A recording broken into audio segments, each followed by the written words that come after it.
En cuentos de terror Nora Guevara, Catalina de los Ríos y Lisberger, escrito por Nora Guevara. Antes de comenzar mi relato, les pido que no juzguen, sino que escuchen y luego valoren, porque hay que haber sufrido lo que yo sufrí para poder comprender el rumbo que tomó mi vida, producto de una experiencia que marcó en mí un antes y un después. Y si hay algo que puedo asegurarles en este mismo momento, es que mi historia es real y completamente distinta a la multitud de relatos que seguramente han escuchado hasta ahora, ya que viví en carne propia el maltrato, la violencia, el poder, el asesinato y la brujería. Mi nombre es Catalina de los Ríos y Lisberger. Nací en Santiago del Nuevo Extremo a principios del siglo XVII, en el seno de una de las dos familias más poderosas del lugar. Sepan que mi bisabuela, según me contaron, fue una bella princesa inca, y mi abuelo, un terrateniente de origen alemán que ejerció como paje del rey Carlos V. Mi madre, hija de esos dos singulares personajes, falleció cuando nací en el parto, y mi padre, un hombre de origen español, intentó criarme en la estricta fe cristiana para que fuera una buena esposa. Pero eso no fue posible debido a mi belleza y a los extraños instintos que comencé a mostrar desde mi más tierna infancia. A todos les llamaba la atención la claridad de mi piel, que dicen que parecía casi transparente. A todos cautivaban mis inmensos ojos verdes y les causaba extrañas sensaciones mi largo cabello rojizo movido por el viento. A partir de todo esto, desde pequeña siempre supe de poder e influencias, especialmente porque mi abuelo era un hombre riquísimo y en su hacienda podía mandar y castigar a mi discreción a cualquier campesino que habitara la encomienda, especialmente a sus esclavos africanos y mapuches. Crecer en un ambiente así permite que cualquier niña o niño sienta que el mundo está en sus manos, y esto es lo que experimenté. No imaginan lo que se siente que te sirvan con miedo y reverencia. Eso te hace sentir poderosa y vengativa. Eso exacerba los peores sentimientos, se los aseguro. Y una se olvida que los otros también son seres humanos. Es un poco como ser millonario o político hoy en día. Les da lo mismo lo que la gente piense, sienta o que se muera de hambre, mientras puedan tener dinero y poder para sentirse superiores.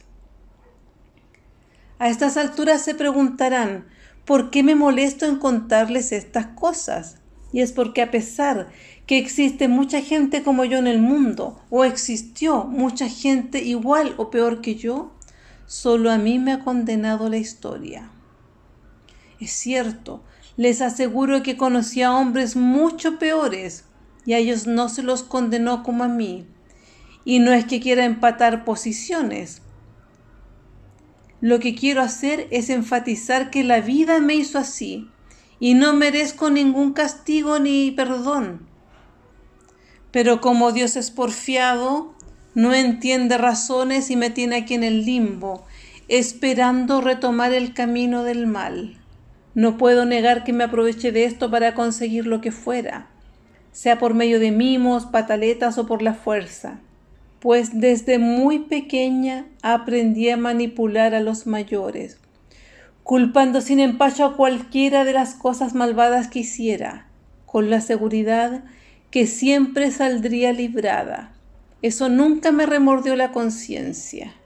De mí se han escrito tantas leyendas que he decidido contarles de primera mano lo que realmente ocurrió mientras estaba viva, para que respeten mi memoria y se preparen para mi regreso, tal como me lo prometió el diablo, y menciono al Señor de la Oscuridad porque hice pacto con él cuando era solo una niña, a cambio de riqueza y de vivir eternamente joven.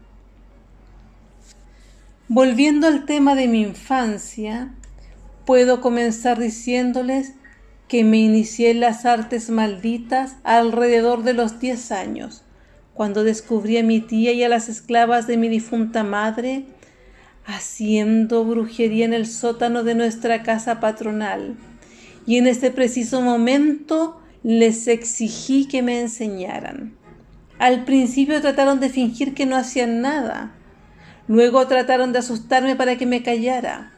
Pero cuando las amenacé con contarles sobre estas prácticas a mi padre, entraron en pánico y aceptaron, con lo que lentamente fui dominando la magia negra. Pasados algunos años, decidí deshacerme de mi tía, que había comenzado a estorbar mi aprendizaje con sus aprehensiones religiosas. Con la edad, la mujer se estaba arrepintiendo de todo lo que había hecho y se había volcado a Dios buscando el perdón. Y eso era una amenaza para mis planes, debido a lo que decidí envenenarla mezclando hierbas, según las indicaciones de nuestra esclava mapuche, ya que había sido una notable macha en sus tierras. Ella fue la que me enseñó sobre las hierbas que curaban y causaban enfermedades, las que alargaban y acortaban la vida. Con ella y con mi esclava africana comencé a sacrificar animales y vidas humanas al Señor Oscuro, provocando enfermedades en los hombres y en las mujeres que me estorbaban, destruyendo las siembras de quienes competían con nosotros por el poder y para saciar mis deseos de sangre. Tenía ansias de un poder sin límites para hacer lo que se me antojara. Y fue por todo esto que una noche de julio, cuando comenzaba el invierno, amablemente le serví una taza de hierbas venenosas a mi tía, diciéndole que eran para el frío. Y cuando comenzó a sentir sus efectos, vómitos y terribles retorcijones, se dio cuenta de lo que estaba pasando y corrió al altar que había instalado en el cuarto para, de rodillas frente a la cruz, pedir perdón a Dios, con la esperanza de poder entrar al cielo. Y a gritos me rogó más tarde que enviara a buscar a Fray Figueroa, el confesor de la familia, para que le diera la extrema unción y pudiera salvarse. Pero no lo hice. No iba a permitirle ese derecho. Deseaba castigarla por traicionarme a mí y traicionar al diablo. Quería que muriera con miedo, en pecado, y lo conseguí. Dejé su cuerpo tendido en el piso y me retiré a continuar con mis obras. Siguiendo con el tema, puedo decirles que también aprendí a hacer amarres, mal de ojo, vudú y tantas otras cosas que con el tiempo me permitieron convertirme en la mujer más poderosa de la época. Lo que era mi sueño dorado. Definitivamente no estaba dispuesta a seguir el camino de las otras mujeres que vivían sometidas a sus maridos. Yo quería poder absoluto y libertad. Libertad sin límites para actuar como se me antojara, como lo hacían los hombres de mi época. Y aunque mi padre al notar esto comenzó a espiarme y me descubrió haciendo brujería, no pudo hacer nada para detenerme. Sepan que montó en cólera y que arremetió contra mis esclavas, a las que pateó con furia en el suelo hasta dejarlas inconscientes. Y solo por esto pasó a convertirse en otra piedra de tope en mi camino. En algún momento creo que pensé o consideré perdonarle la vida, pero como insistía en vigilarme y a mis 15 años intentó alejarme de mis 2 esclavas favoritas, decidí que debía matarlo. El muy maldito le había contado todo a Fray Lorenzo Figueroa, el sacerdote confesor, quien le aconsejó modificar el testamento y deshacerse de mis esclavas lo antes posible. Y esto me dio motivos suficientes para deshacerme de él. Y para hacerlo, primero fingí que estaba en lo correcto, y comportándome como una verdadera beata, comencé a usar velo, a ir a misa todos los domingos, a hacer caridad y a acercarme a ese nefasto sacerdote. Incluso aprendí a bordar y a remendar la ropa de mi padre, para convencerlo que había cambiado y para que no matara a mis esclavas. Y cuando él sintió que yo era digna de su confianza, dejó de vigilarme y restituyó mi nombre a su testamento. Como ustedes supondrán, apenas supe que había hecho esto, lo ejecuté con una mezcla de hierbas venenosas, lentas y letales. Y tal como lo hice con mi tía, me solacé observando cómo se retorcía, pidiendo piedad, con el rostro demudado por el dolor y grotescas convulsiones, vomitando sobre sí mismo. Te lo mereces, le dije, y tampoco le di derecho a la extrema unción. Una vez muerto, di la orden que lo enterraran en el bosque que había tras nuestra inmensa casona, no en las tierras sagradas de la iglesia. Esa era mi venganza final. Luego de esto, mi hermana, mi propia hermana, se atrevió a acusarme ante la justicia de haber asesinado a mi padre con brujería, lo que la puso también en mi lista, ya que debido a su denuncia estuve presa durante todo el año que duró mi juicio. Y fue en ese periodo en que me di cuenta que realmente estaba sola y que todas las personas eran mis enemigas, ya que nadie me fue a ver en mi encierro, excepto ese maldito sacerdote al que mi padre le confió mi inclinación hacia el mal. Y para salir libre lo antes posible, tuve que convencerlo que estaba arrepentida, que había cambiado y que buscaba el perdón de su Dios. Y el muy inocente estaba tan convencido que intercedió por mí ante la corte para que me dejaran en libertad. Y mientras su petición avanzaba, se dedicó a tallar con sus propias manos para mí una imagen del Señor de la Agonía, para que me cuidara, una imagen a la que pudiera rezar en mi destierro de la ciudad y con la cual pudiera confesarme cuando Él no estuviera presente, ya que entre los requisitos para liberarme que puso la corte estuvo el destierro, y aconsejada por el sacerdote acepté, porque de lo contrario me hubiesen ahorcado. Además del destierro, me obligaron a casarme con un soldado que se haría cargo de mis bienes, un hombre al que debía obedecer, además de prometer que todos los días iba a rezar al Cristo de la Agonía, para que limpiara mi alma de toda tentación y violencia. Fue así que el mismo día de mi liberación, debí casarme con don Alonso de Carvajal y trasladarme a mi hacienda en La Ligua, con el compromiso de dedicar el resto de mi vida al trabajo, al servicio de Dios y de mi marido. Pero como ustedes supondrán, una mujer como yo no se iba a dejar vencer tan fácilmente, y por eso una vez en el campo embrujé a mi esposo con un amarre de amor incondicional, para tener todo a mi disposición y poder desatar mi furia sobre mis inquilinos y esclavos. En esos tiempos tomé la costumbre de cabalgar al anochecer sobre un imponente corcel tan negro como la noche, con un látigo en la cintura para matar esclavos, los cuales corrían llenos de pánico al verme a lo lejos. Era mucha la rabia que atesoraba en mi corazón debido a la traición de mi tía, de mi padre y luego de mi hermana. También tenía un profundo rencor contra el sacerdote y los miembros de la corte. Todos van a pagar muy caro, me prometí a mí misma mientras me desahogaba con estos seres. Una vez cumplido el tiempo de mi destierro, regresé a la ciudad de Santiago, época en que sorpresivamente quedé embarazada y tuve un hijo que cambió mi vida. Mi corazón tuvo un vuelco completamente inesperado. Se llenó de algo que era un amor que no conocía, y tuve esperanzas de poder forjar una buena vida. lo que no duró mucho tiempo, pues Satanás no entrega nada gratis, y en este caso el precio a pagar por el poder, la juventud y las riquezas fue insospechado.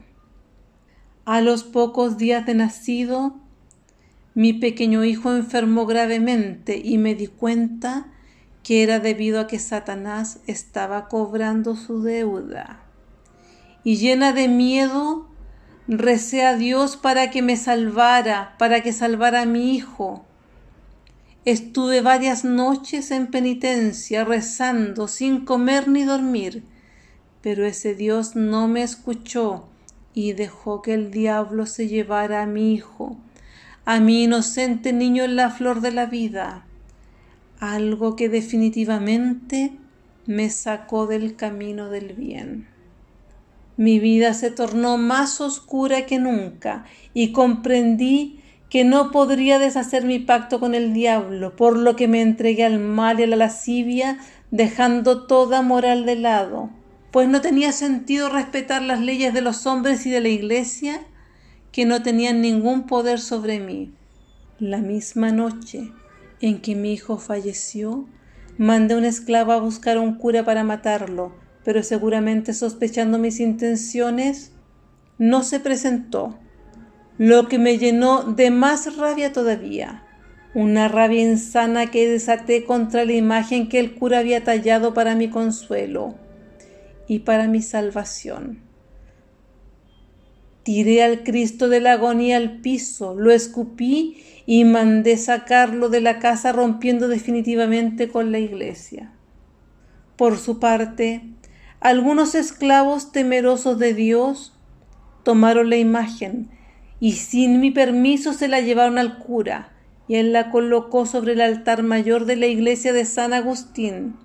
Y como Dios es tan vengativo como el diablo, esa misma noche envió un terremoto a la ciudad de Santiago.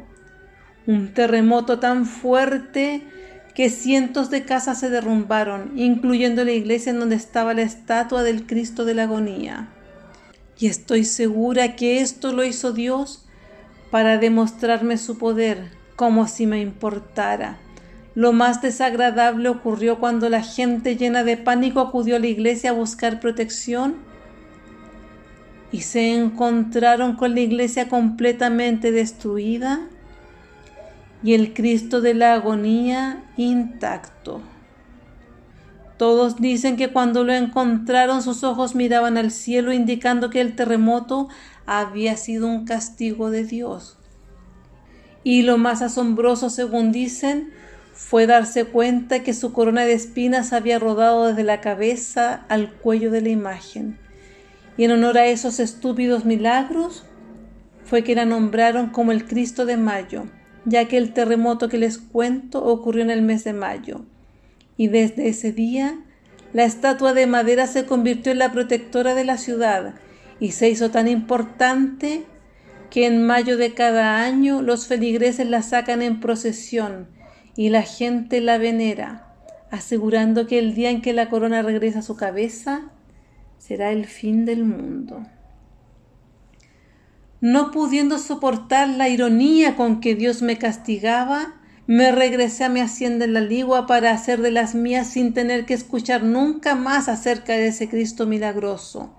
Y apenas llegué a mis tierras, descargué una vez más toda mi ira en los esclavos que habían entregado la estatua al sacerdote, y después sobre los que habían huido la noche del terremoto. Los mandé a cazar y a medida que me los traían de regreso los azotaba en público, les ponía cepos por días completos, los azotaba sin darles agua ni comida hasta la muerte. A otros los hacía colgar de los árboles o los quemaba vivos, como un ejemplo para que los demás esclavos no se atrevieran a huir.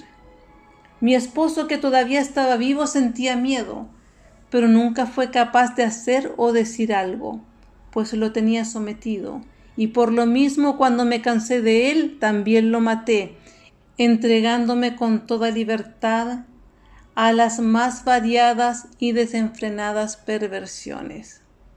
Ya estaba cansada de las reglas. Ahora quería vivir y experimentarlo todo. libre de leyes de los mortales, pues había reafirmado mi pacto con el diablo, ofreciéndole sacrificios humanos, ya que si algo que tenía era seres humanos a montones. Y cuando al demonio ya no le bastaron los esclavos, comencé a sacrificarle mis amantes. El primero fue Enrique, un hombre que pagó con su vida el haber sido desleal conmigo, ya que él le contaba a quien quisiera escucharlo todo lo que hacíamos en la intimidad. Lo supe apenas noté que la gente me miraba con desprecio y burla en los portales. La vergüenza y la humillación públicas fueron tan grandes que decidí acuchillarlo 23 veces como castigo. Y una vez satisfecha, hice que mis esclavos se deshicieran del cuerpo. En esa oportunidad, nadie pudo averiguar quién los mató, pero cuando comenzaron a aparecer múltiples cadáveres de hombres blancos en los ríos y en los alrededores de mi hacienda, la cosa se complicó un poco, debido a que no faltaron los incautos que afirmaron haberlos visto entrar en mi hacienda antes de aparecer muertos y mutilados. Pero como esos testigos que debían comparecer para acusarme no llegaron al juicio, nunca más nadie del pueblo se atrevió a estar en mi contra. Finalmente, cuando ya había gastado toda mi herencia, decidí deshacerme de mi hermana y me quedé con todo su dinero. Y aunque sus parientes de Santiago me acusaron de su muerte y de la de más de 40 personas, no lograron nada, porque esta vez le pagué fuertes sumas de dinero a los jueces y mandé asesinar a los que no aceptaran las coimas, siguiendo con mi vida como si nada. Ya estaba sobre la justicia, por lo que no me molesté más en ocultar mis acciones. A los pocos meses de haber salido en libertad, me encontré nuevamente con un amante que habló más de la cuenta, jactándose públicamente de ser mi pareja, y para hacerme respetar yo misma le corté una oreja y se la arrojé a los perros, sin notar que un amigo que lo esperaba estaba observando. Nuevamente me acusaron, esta vez de intento de asesinato de un noble, y logré bajo amenaza de muerte que el testigo se desdijera y que culpara a uno de mis esclavos del hecho. Y para avalar la situación mandé matar al esclavo antes que lo apresaran y lo hicieran hablar. Cuando la justicia llegó a mi hacienda, su cuerpo yacía torturado e insepulto en los jardines, como ejemplo para que nunca más ninguno se atreviera a atentar contra la vida de los amos. Si hay algo que puedo decir a estas alturas es que nunca me sentí culpable ni especialmente mala. Solo hice lo que tenía que hacer, lo que muchos hombres de mi época hicieron, lo que se me antojaba. Y seriamente puedo decirles que solo me hacían problemas porque era mujer. Si hubiera sido hombre, nunca nadie me hubiese molestado. Y es cierto, yo apenas era un bebé de pecho comparada con los terratenientes de mi época que raptaban, violaban y asesinaban sin ser cuestionados. Y mi crimen, en síntesis, consistió en querer actuar como ellos, aunque en realidad resulté ser superior. Yo los aterrorizaba, y es por lo mismo que tejieron leyendas en mi contra. Pero ¿qué más da? Con los siglos sus nombres se perdieron y el mío solo se ha hecho más grande. Para terminar, quiero asegurarles que el diablo fue justo conmigo, ya que tuve una vida larga y plena, larga para las expectativas de mi época y plena para ser una mujer. Hasta el último de mis días tomé vidas a mi antojo y nunca pagué por ello. Finalmente logré quedarme en el limbo, esperando a que Satanás regrese y me dé vida otra vez, tal como lo prometió, para seguir haciendo de las mías.